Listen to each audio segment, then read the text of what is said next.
Саламатсызбы көрермен, жүзімнің денсаулыққа қандай пайдасы бар? Бүгінгі видеом осы тақырыпта болады. Денсаулыққа пайдалы видеоларымды өткізіп алмас үшін каналыма тіркеліп лайк басуды және достарыңызбен бөлісуді ұмытпаңыз. Жүзім ағзаны токсиндерден тазартады және жасартатын қасиетке ие. Жүзім тек дәмді ғана емес, сонымен қатар пайдалы өнім.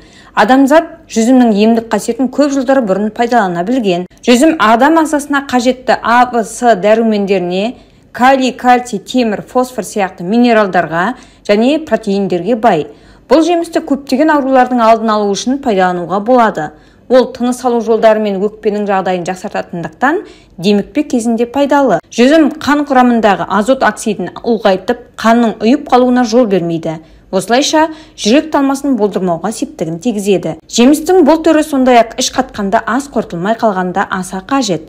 Ақ жүзімнің сөлі ағзаны темірмен байытып шаршауды басса, қызыл жүзім сүт безінің қатерлі ісігін болдырмайды. Жүзімнің бұл түрі антибактериалдық әсерімен танымал, кез келген инфекциядан қорғайды.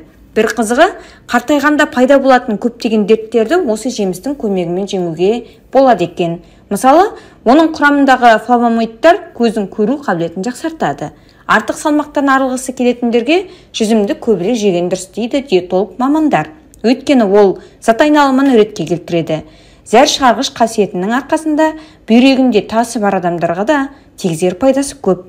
Түстен кейін қосылуыш жүзім немесе жүзімнің бір кесе таза сығынды шырынын ішу денеге де, ми жасушыларына да өте пайдалы. Калория тұрғысынан 1 келі жүзім, 1 келі 150 грамм сүт, 390 грамм ет, 300 грамм нан және 1 келі 200 грамм картопқа тең деп саналады. Аллергия мен буындарда тұз жиналуының алдын алуда таптырмас жеміс. Ал қант диабеті мен асқазан жарасы кезінде жүзімнен бас тартқан жөн.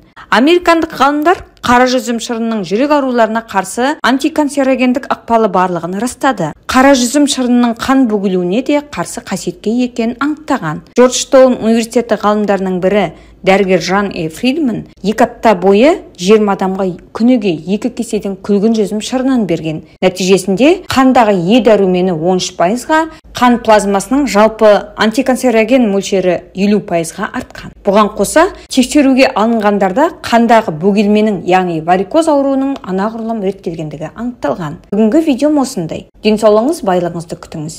Емге шипа болсын. Видео ұнаса лайк басып пікір жазуды және достарыңызбен бөлісуді ұмытпаңыз. Келесі видеоға дейін сау болыңыз.